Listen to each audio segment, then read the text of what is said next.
Morning, church. This is Pastor Mendez. This morning I want to show you some Christmas lights.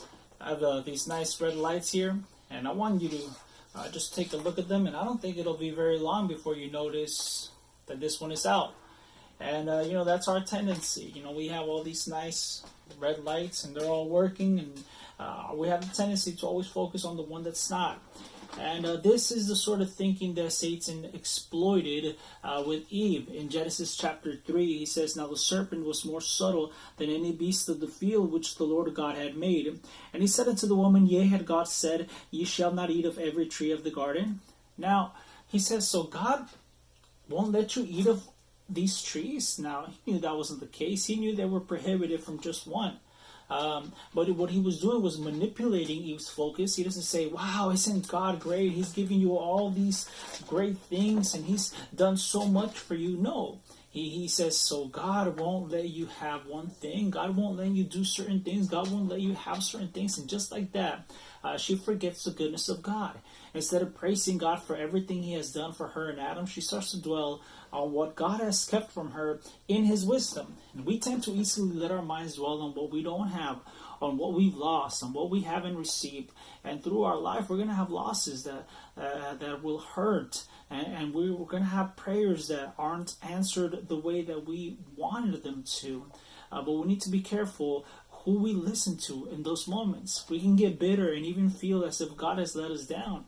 Now, I know the majority would never verbally say that, but if we're bitter from losses and things we can't have that we long for, if we're in any way resentful, then it shows that we do feel that God is letting us down. Now, losses and limitations are very difficult, and it's completely okay to feel the pain of them, but we must still trust that God has established it, what God has established. So I encourage you today to be grateful for God and to God.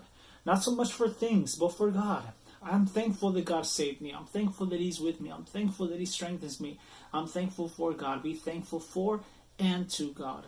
And also have gratitude and appreciate what you do have. There's a lot of things that God has allowed you to have or to experience, even if for a short amount of time. So be grateful and walk humbly. Pride will build up, and before you know it, you're going to be like Eve, and you're going to say, well, why doesn't God give me this? Or why shouldn't I have this?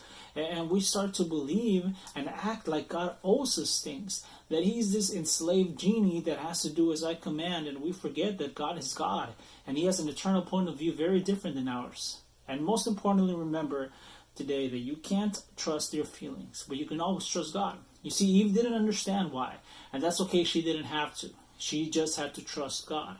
Her problem wasn't that she didn't understand, it's that she didn't trust. There are going to be some losses that we'll understand why, but others that we won't understand. And that's okay. Our responsibility is to trust God. There are going to be some limitations, some things that are kept from us. Some we'll understand, others we won't. But choose to trust God. Jesus left heaven for you.